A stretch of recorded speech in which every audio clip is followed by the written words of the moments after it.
Welcome to the Best by the Worst.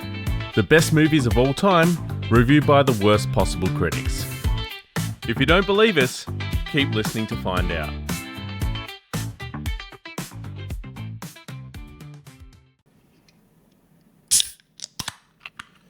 Welcome back, Barrett, to the Aleks podcast. Oh, no. I just had to break his streak. You were starting to fucking annoy me. And also, sorry about the warm beer. Oh, For those who don't know, which is everyone except me and Barrett. that's a terrible pour. I know it. What did you do? I don't know. I've just got myself a glass of juice. Maybe this can's flat. That tastes right. It's lukewarm though.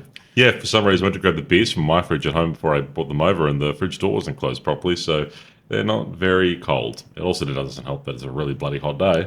So that little boo-boo got intensified greatly. That reminds me, I've got to turn the air conditioner off so it doesn't annoy the shit out of everyone in the background. It's so warm, I think it should just stay on. What are we drinking today, boy? We are drinking Ace Pale Ale by Rocky Ridge Brewing. We've had some of their beers before. Yeah. Yeah. It's actually, I think this is one of their core range. Yes, it is. Yep, that and Gin Dong. Yeah, a couple others, kind of their new main range. Yeah. Yeah. It's a pretty good beer. So, welcome back to my podcast, Barrett. Oh, thank you. Did you enjoy last week's episode? I don't remember it. What did we do last week? It was...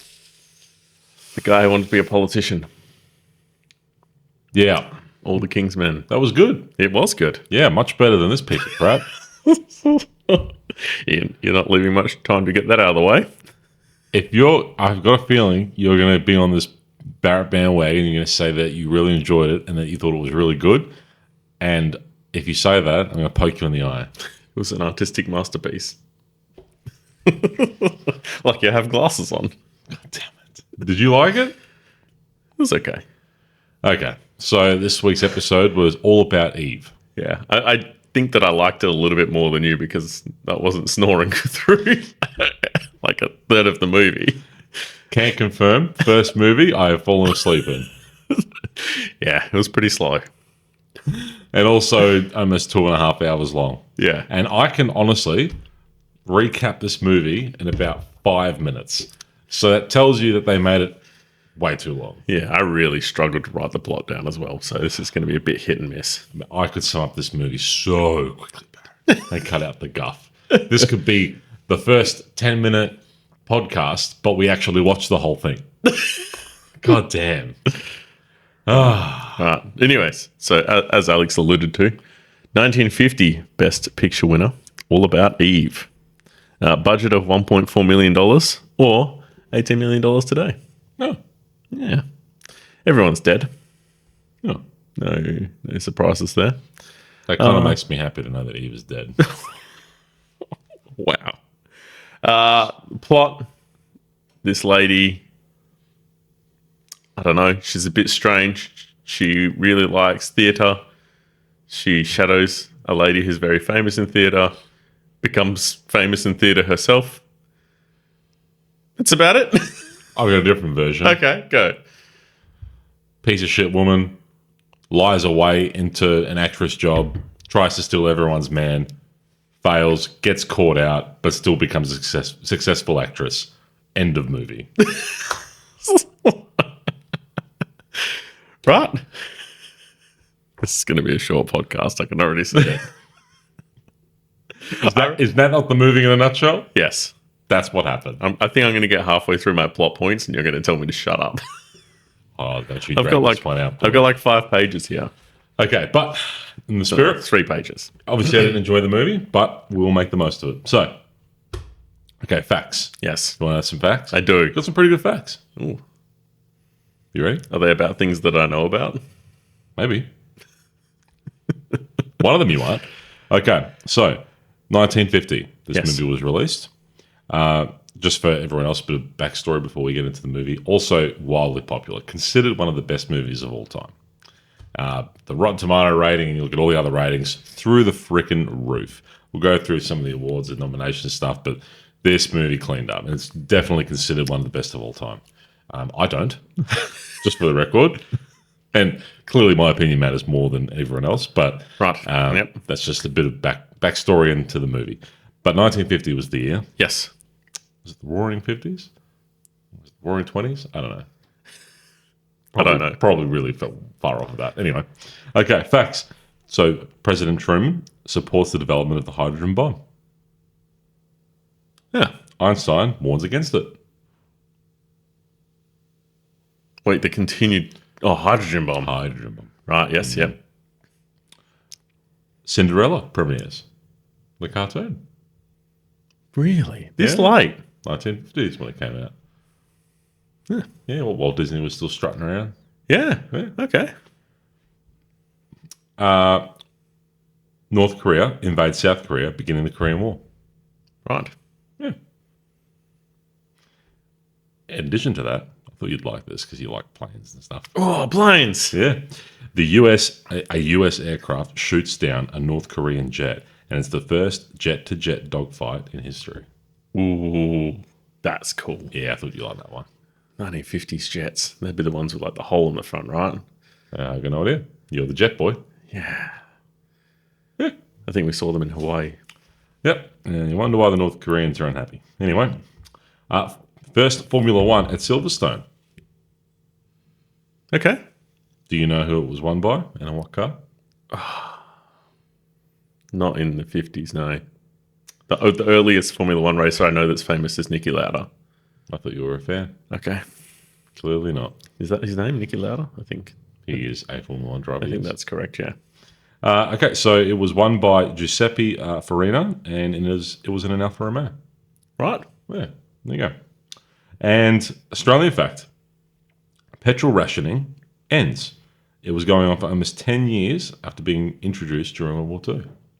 I had no idea. So in Australia, we had petrol rationing. And there's like this whole history on it. And I was just skimming it because I thought it was going to be much more brief than what it was. But basically, they were obviously worried about running out of petrol in World War II and all the rest. That part made sense to me. But clearly, the Australian government hasn't changed at all. So it just seemed like they just made a complete fucking mess of it from start to finish. And it took like years to even implement. And when they did, they kept it in for far too long. And yeah, it was an absolute mess, right? So by the time it came in, it wasn't really effective. Yeah, so then they were like, oh, okay, we need to do this, but it was wildly unpopular. And so then like the government at the time thought, oh, well, we'll delay it until after the election so that we can get re-elected. And so that happened. Then they tried, okay, then how are we going to do this? They had a couple like initial suggestions. It really went poorly. Then they came up with these little coupon things where you'd like use a coupon to get your petrol, and but then like forgeries were getting made everywhere, and so that just turned into a mess. It sounded like it was just a classic Australia government fuck up from start to finish. Do you know what I'm picturing in my mind? Where it's like we need to introduce these rations because of the war, but the war's finished. No, we've spent far too much time and money on this. Implement it anyways. Doesn't that sound familiar? Doesn't that sound familiar? Yeah. So that's. I thought that one was great. Just to read the farce that was this petrol rationing scheme they put in.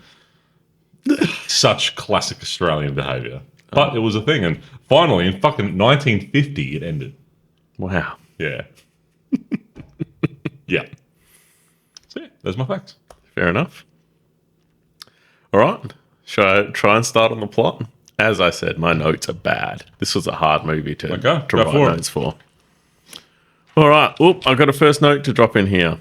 So this movie was originally based on a short story from a Cosmopolitan magazine in 1946. Yeah, which is ironic because it wasn't a short movie. Yeah. It was called The Wisdom of Eve. Yeah. Oh, okay. Yeah. All right. Intro us, boy. So the opening scenes, pretty cool opening for a movie, actually. I would say a modern opening.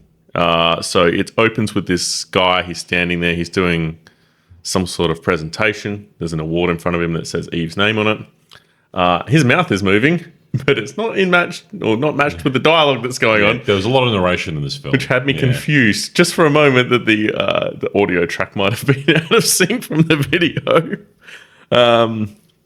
So how can that be? I mean, you bought this, right? It was on copy. Right? Yeah, on DVD. Yeah, of course. Yeah, DVD. It's from Amazon. Not a sponsor. Yeah, but could be. Could be. Yeah. So basically, it's been narrated. and it's been narrated by Addison, who's one of the characters. There's actually a few moments where it was narrated by a few different people, depending on like the story they're trying to tell. They had different perspectives. So there was a lot of narration, but it wasn't just Addison. Yeah. Intro a few different characters. And they're talking about Eve, and then right as she's about to get handed the award, it cuts back to start to tell Eve's story up until that moment. Yeah. Yeah. So the opening scene after that, Eve is waiting behind a theatre. She meets a lady named Karen who's coming out the back of the theatre. She basically talks about how much of a fan she is of the show. She's seen every single performance that it's been on. And Karen offers to take her in to meet our second main character or main character. Yeah. Margot. Margot, yeah. Yep. So Margot, she's like a Broadway star. She's 40 years old. She's just turned 40. Yeah. So she's a bit of an aging Broadway star, right? So she's definitely, you pick up quite early on that she's a bit self-conscious about her age, and it's got implications elsewhere. But aging Broadway star, having some, doubt about herself and all the rest of it. Yeah. Yeah. So, Also, they said the movie title very early on in this movie. They said in the opening scene, the narration guy was like, but anyway, we'll get back to telling Eve's story. In fact, this is all about Eve. yeah. They said it. They said the thing. Right. So we're in Margot's dressing room now. Eve is sort of prompted to explain her life story. Yeah, so she goes on about the sob story where wherever she lived, Pittsburgh or somewhere else. Only child. Yeah, only child, poor family. And she was married to this fella who went to the Pacific War. Eddie. Well, was in the Pacific during the war. Yep. And he died. Yeah. So had this big sob story about how bad her life was, and then, she's a huge fan, la da da. Already it just seemed a little fishy, but anyway. And she was a clerk at a brewery. Yes. Yeah, so that was a little backstory. So they all have very sympathetic towards her because of this, sort of sad past. Yeah. So they're a lot more friendly to her, who really is just this random stranger who, if she wasn't, pretty or a woman, we'd be saying stalker. Yeah, it was very creepy. The whole how she got into the dressing room, how she was waiting at the back. Yeah, but that sort of behaviour, it's like a fine line between stalker and endearing, and it just depends on how attractive you are. Am I wrong? No comment.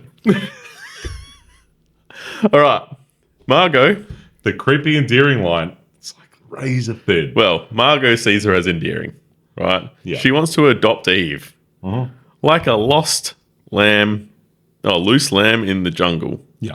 Or something.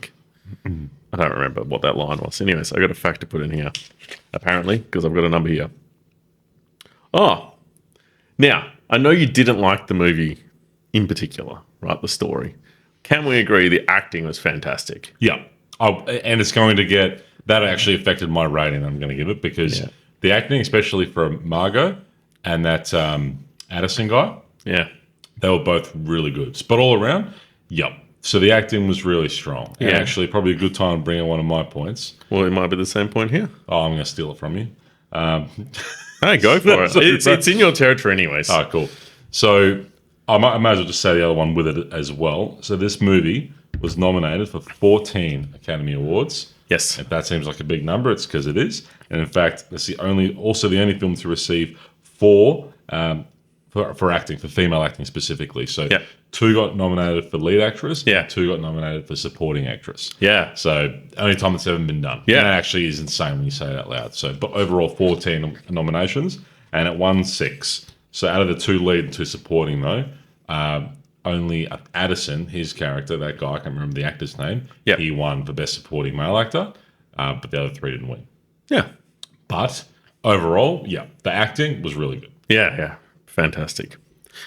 All right, so I'm summarising here because I struggled with notes a little bit. Eve is now essentially what we would describe as Margot's PA. Yeah, she was taken in as an assistant, which upset Bertie, who was already kind of the assistant. Yeah. But that's what happened. Yeah. Tough luck, Bertie. Bertie is even more upset when she catches Eve in front of the mirror holding up one of Margot's dresses to the front of her body to sort of see what she would look like in it. And she's concerned. It was more creepy than that, though, wasn't it? Again, it's the creepy, endearing one. Yeah. If that was, an unattractive dude in that situation, you think, he's trying to wear my skin. And ultimately, this movie, that's what Eve's trying to do. Yeah. But she gets a pass. Yeah. But she's onto her. Yeah, 100%. She knows that something fishy's going Something's on. up. Yeah. All right. Eve is, in a loose term, studying Margot. Yeah.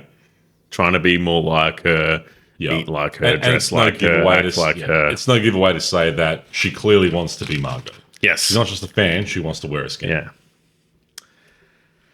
Next thing I wrote down, Margot has a party. Yes. Margot is drunk at her party. Love a scene where she's drinking a martini and what's the lady's Birdie? Yep. Tries to give her a tea to help sober up and she takes her olive out of her martini and drops it in the tea. Margot, I guess, is drunk. She's starting to cotton on because Bernie's told her that Eve is trying to become her. Yeah, something happened before that, correct me if I'm wrong too, that started to make Margot a little bit, what's the right word, suspicious. Yep. Right?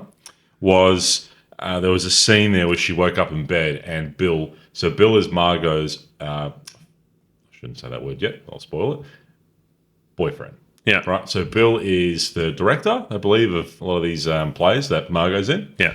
So I think they met through that way. But anyway, he's 32 and Margot's 40. And that's worth pointing out because it kind of ties in. She already, I guess it's the 50s too, so there's been more of this back then especially. She feels like she's too old for him. She's already, feeling a bit down on herself and that she's too old. Yeah. So that's playing in her head too. But what Eve did, she basically set it up so that he would call her and it was his birthday. And so she kind of woke up in bed trying to set her up so that she would forget that it was his birthday. Yeah. I think I passed out myself in the lead up to that. But it was very important because that's when she was basically trying to set him up to forget his birthday and not mention it to piss him off, right? She was trying to drive a wedge between them. Now, Margot didn't know this at the time, but when it all went down, she was sort of asking some questions to Birdie and then to Eve, but that's when she started to get suspicious. Yeah. And then it flowed on to her getting drunk at that party. She's starting to turn on Eve because she's starting to work out that she's, trying to cut her out. Yeah. Margot convinces a guy named Max, who's suffering from some quite severe heartburn at the time, to hire Eve as some sort of assistant for his play. He's like the finance person behind the plays, isn't he? Yeah. Yeah.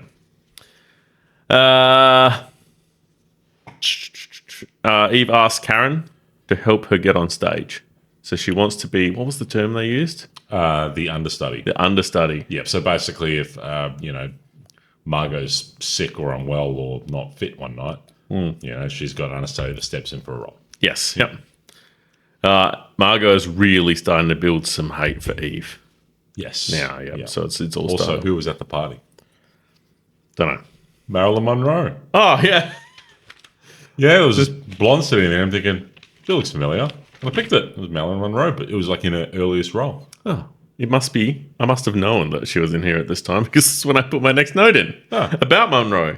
All right, so it's a later scene. Yeah. But there's a scene, so Monroe's just sitting there. Most of that scene doesn't really do much. She talked a little bit. A tiny bit. In a later scene, they're in like the theatre lobby. Yeah. And Monroe has like a whole dialogue to say.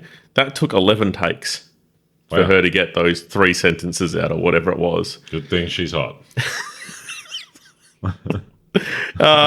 And it just shows how like little experience she had in acting. Yeah. What was she before she that became an point. actress? I don't know, a sex figure. I don't think she was that yet. But Was she in cinema first? No, sorry, stages, like plays first? I don't know. This is like her first acting role. Okay. And then the actress that played Margot, I think her name was Betty. Okay. Yeah, she yelled at Monroe to get your lines right, and Monroe ran off the stage and spewed in stress. Yeah. Perfect. Yeah. All right. There's we're probably jumping around a bit here because I struggled to write notes through the middle when I've only got like another one whole page left. Yeah, I've got 4 lines left. So. Okay. Basically, there's what's the right word? Not a. What do you do? An audition. The audition happening. I think it's for the Footsteps play. Sure. I don't know. Anyways, Eve reads for that play and smashes it. Yeah. All right. So I guess at that point, Margot finds out that Eve is not working for Max like she'd intended her to, and she's like really starting to like undercut her. Yes. Yeah, And she secures some roles, right? Like Yeah, like because Margot was supposed to audition for this role and turned up fashionably late because that's her thing. And because Karen, her friend, had stitched her up, right, to help out Eve. Like Eve had just been going around influencing everyone. We'll just summarize a big chunk of the movie. Yeah. She's just basically going around influencing everyone to try and cut Margot out a bit and get herself in. Yeah. Clear and simple as that. Yeah. So she does convince Karen, who's like a longtime friend of Margot and everyone else, to make her late so that Eve could get a chance. Yeah. Because Margot was famous for never missing a single play, right? Like she just never got sick and she was, really committed to a job, which is, nice. So she always showed up, basically. Yeah. So they had to do that, or she was never going to get this opportunity. And Eve, being masterful at influencing, got Karen to sort of betray a friend who just thought it was like a little bit of a light betrayal because, what difference is it going to make? It's just one show, right? Yeah. Clearly not understanding what Eve was trying to do. But it was also around then too that what Margot had suspected was also coming true, where Eve made a play at Bill, trying to steal Bill from her. Yeah. So again, it's very clear what's happening, but Bill rejects it because it's been like a little bit of toing and froing between Bill and Margot. Like Margot's saying, it's not going to work. I'm too old, blah, blah, blah, blah. But that was the point where Bill was like, knock back Eve. And it kind of made them even closer, Margot and Bill. Yep. So Eve had at that. But clearly now Margot and Bill were very wise to what she was doing. Yeah, so all the cards are starting to fall for Eve, that everyone's kind of worked out what she's doing, but she's secured some roles anyway. So she's starting to make a name for herself by herself. And I wasn't paying a lot of attention at this moment, but Margot and Karen and their two partners are in the car and it runs out of fuel. Yeah. Was that set up? Yeah, I think that might have... Yeah, the fuel being empty was a setup to make it late. Yeah. And then she missed the show, which meant Eve took her place on stage for an actual show, not just an audition this time, an actual show. That's what I'm saying. So that's the one where Karen set that up. Yeah, and then there was lots of... what are they called? Writers. Not writers. People that work for newspapers. Journalists. There's lots of journalists in the audience that night by happenstance, and it was like Eve had like set it up as well for them to be there to write about her performance. Yeah, and by all accounts, she was actually really good in her performances, which makes sense because her whole life was a lie. Yeah. And she was, literally playing a role in her daily life, so made sense she was a good actress. Yeah. Yeah. This part of the movie, we were getting a little bit bored, but there was a discussion happening at the dinner table about getting married, and they were going to go down to the hall to get a certificate or something. Yeah, so they were having a big dinner. There was that big dinner, right, where they announced their engagement. So Bill and Margaret announced their engagement, and you're right. And then they started talking about getting a blood test. Yeah. Before getting the license. Yeah. I looked at you saying, why are they getting a blood test? Yeah. And then I looked it up. Yeah, and you wouldn't tell me until now. Yeah, so a number of US states back in that era, like the 50s. Oh no, this is going to be bad. No, not really. So a number of US states required a blood test before marriage. Not all of them, but a number of US states. Have a guess why? I'm going to go racism here. What? It's not? To check if you're descendants or to check if you're... They didn't have that tech back then. Oh. At least I don't think they did. Check the blood types? Also, I'm pretty damn sure black people could get married in the 50s. Okay, I don't know. Tell me. So they were mainly testing for syphilis. I'll explain why. So they were mainly testing for syphilis, but also for gonorrhea and rubella, so like sexually transmitted disease and stuff like that. And you're thinking, what the fuck's this got to do with this? Well, I'll tell you. So syphilis in particular could be transmitted from mother to child.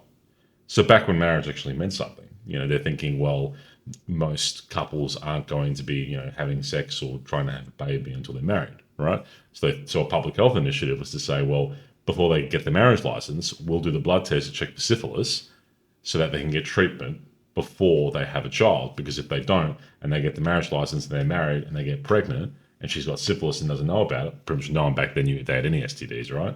Then it would get passed on to the child and cause birth defects. Wow.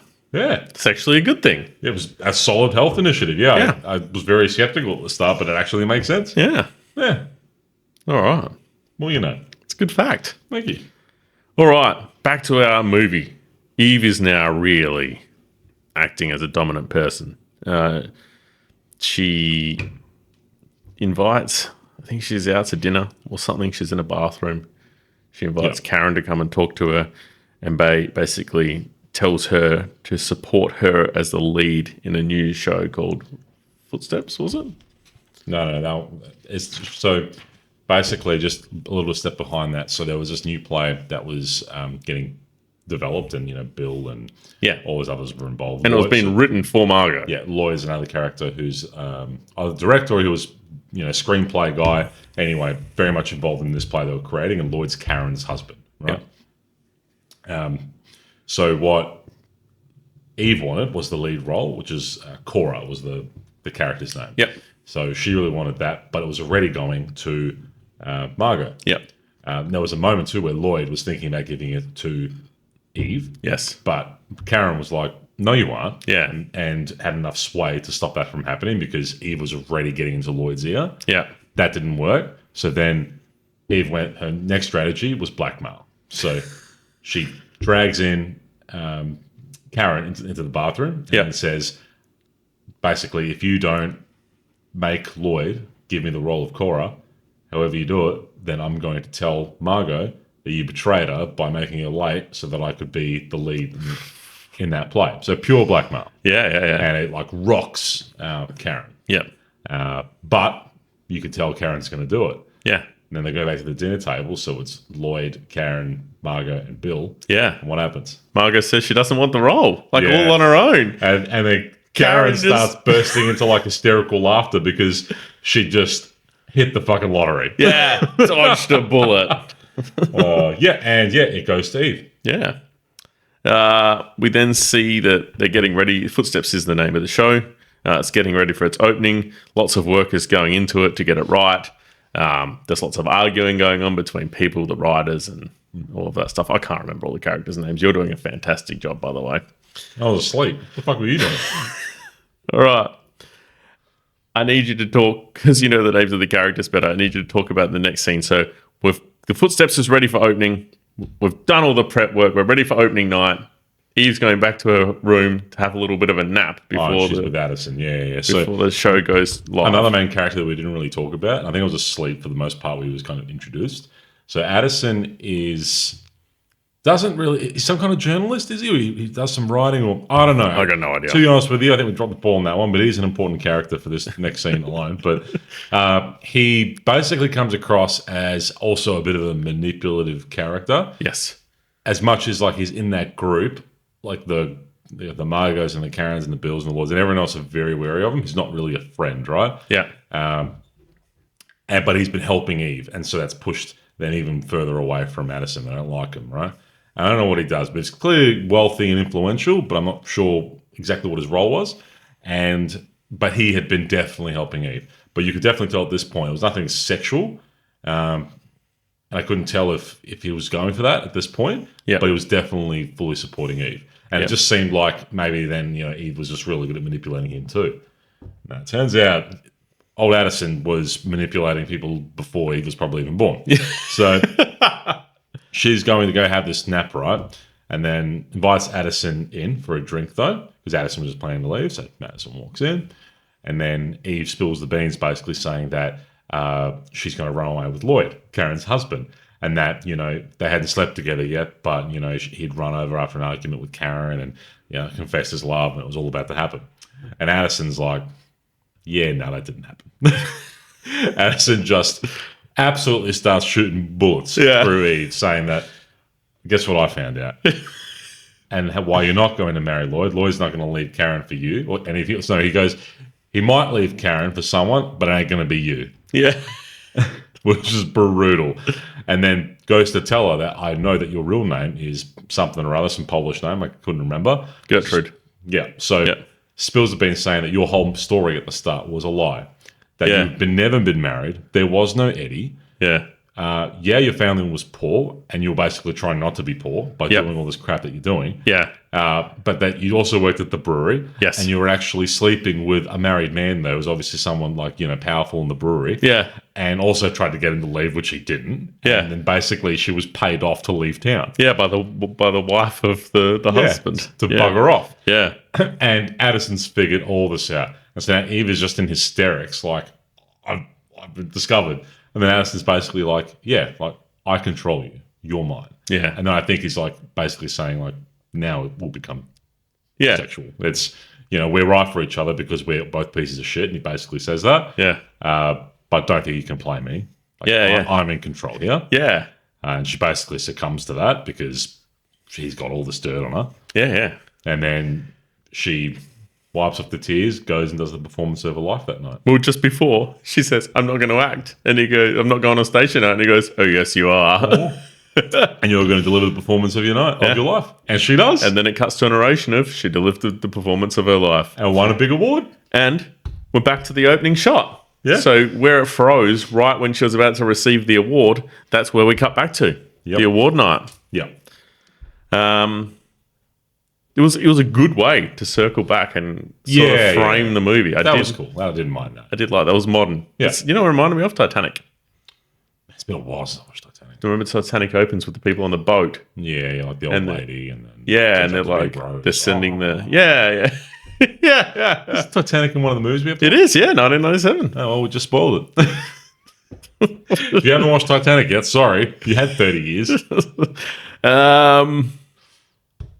We then cut to the final scenes of the movie, and not Margot.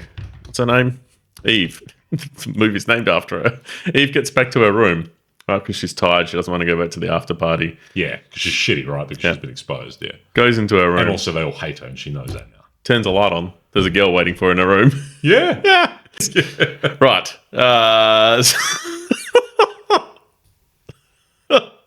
Right.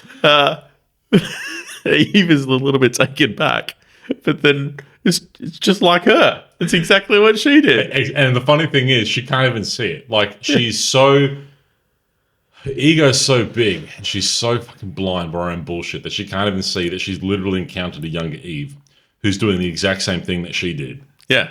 And so she's going around, she's basically making herself useful to see that she can add value into Eve's life, and Eve's just eating it up. Yeah. And then Eve hires her. Yeah, but I really like this. So there was this point where this new girl walks up to the door, opens it because there was a knock on the door, right? She's being useful. I'll get the door. Yeah. And it was Addison because he'd come back before going to the party because she'd left the trophy behind. Yeah. And Addison is just a cunning beast. He's like, who are you? And she's like, I'm just helping Eve. And he doesn't really even question anymore because he kind of sees through what she's doing too, because she's looking all, sexy and giving him the eyes, and I know who you are, Addison, and that sort of stuff. And he's no fool. He's just like, not exactly sure what's going on here, but I'm also not an idiot. Yeah. Here's the trophy. And then he goes, do you want to be a star like Eve, do you? So he's already picked up what she's doing. Yeah. And she's, I do. And he's like, well, learn from Eve. She knows all about that. And she's still giving him these sexy eyes, like, I'm going to manipulate you too. And Addison's like, sure, see you, love. And then bail. Yeah. And then the final scene of the movie is her holding one of Eve's dresses up to the front of her in front of the mirror. See what she looks like. Just like Eve. Just like Eve. Boom. Movie done. Yeah. I have one other fact to drop in there quickly. So do I. Betty, who is the actress that played Margot. Yeah. And Gary, who's the actor that played Bill, fell in love on the set, right? And were married in July 1950. Oh, that's kind of cool. Yeah. Yeah, nice. So they fell in love during the filming. Yeah. The other comment I had as well was, so Betty Davis, who was Margot, I just noticed that she'd been nominated for lead actress a lot, and I actually did a count up. So she's won Best Actress twice. She didn't win for this movie, but she's won it twice, actually, before this movie. Yeah. funnily enough. But she had been nominated, I think this is a record, 10 times. Ooh. So she's been nominated 10 times in her career. Her Last career- being 1962. Her career was also in the toilet when this Was. movie. I Yeah. did read that. She was kind of spiraling a little and then got this wrong. Yeah, they tried to hire, like, I was reading on Wikipedia that offered it to this person, offered it to Yeah. this person, offered it to this person. And then she was like fourth or fifth in line to get this role. Yeah, because she was like huge. Like she'd won Academy Award twice, but she fell off for whatever Yeah. reason, right? And then, she got this role. And then her career kind of spiked up again in the early 50s. And then it kind of went in the toilet again. And then she had like won again the Academy Award in 1962, had like another little upshot, and then just died completely. And then died. Yeah. Right. But that's the movie, Barrett. What do you think? I somewhat enjoyed it. It wasn't... The acting was fantastic. The acting was fantastic, but I guess as well, I don't know if we're just a bit cynical of other movies we've watched and movies have kind of grown over time. But so the storyline isn't really a surprise, and I feel like I've seen that kind of storyline a billion times. But in fairness, this is early days. It's probably one of the early times where it's been used that way. Magic Mike? The stripper movie? Yeah, it is. Yeah, that uses the same plot as this. It's mildly adapted. Man, you blow my mind that you haven't seen Lord of the Rings, but you've seen Magic Mike. I haven't seen Magic Mike. I read that on Wikipedia today. I haven't seen anything. Thank God. Okay, anyway. But, I guess we could see pretty quickly what was going on. Yeah. And it's supposed to be maybe this big shock value in the movie and what's happening, but, It probably had a lot of pretty shock value obvious. in 1950. Maybe it it's did. just a bit played out today. yeah, it's played out. But to be fair to the movie, obviously it wasn't played out then. So Yeah. maybe that's why we didn't enjoy it as much. But I just thought it was okay. Yeah. And also, it was 40 minutes too long. Yeah. 40 minutes too definitely. long. Yeah. 100%. 40 minutes too long. Yeah. Hour and a half. Should have been. Yep. Would have been a banger. Hour 40, maybe. Yeah. Instead of 2 hours and 15 minutes or whatever it was. Yes, those are my main gripes. It just wasn't overly exciting, especially with the length of the movie. But yeah, acting was really good. Don't regret watching it. Wouldn't watch it again. Yeah. So Barrett, ultimate question: how many Barretts had a Barrett? 3.5. Jesus, 3.5. Yeah. It's huge. Yeah. I enjoyed it. Are you just saying that because everyone else enjoyed the movie, so you just feel like you have to say you enjoyed Yeah, it? Wikipedia said you will enjoy this movie. You don't believe this is 3.5 stars. Maybe 3? Don't change your score now. I respect you even less. I gave it 2 stars. What? Yeah. 2? Yeah, Harsh. not for me. Right. Do you know what we forgot to do? What? We just went past the... No. We may not have forgotten to do it yet because I haven't released this episode. We're going to go get all the scores from the 40s and do our 40s to 50s. Oh, yeah? Did we do that it's already? time. Not for the 40s. What did we do it for the 30s? Yeah, plus like one movie because it started. Yeah, the 1928, 2 in the 29. 20s and the 30s. Yeah, you're So, right, we we'll need to go do to all the the 40s. scores for the 40s. Yeah. I'll leave that in your capable hands. All right, I'll leave you to do the homework and go find all the scores again. God, I just do everything around here, don't I? Well, thanks everyone. I'll see you next Probably week. another relatively quick one, but trust me, we saved you some time. 40 minutes? Yeah, perfect. Yeah. Thanks everyone. Bye now. Dum, dum, dum, dum, dum, dum, dum.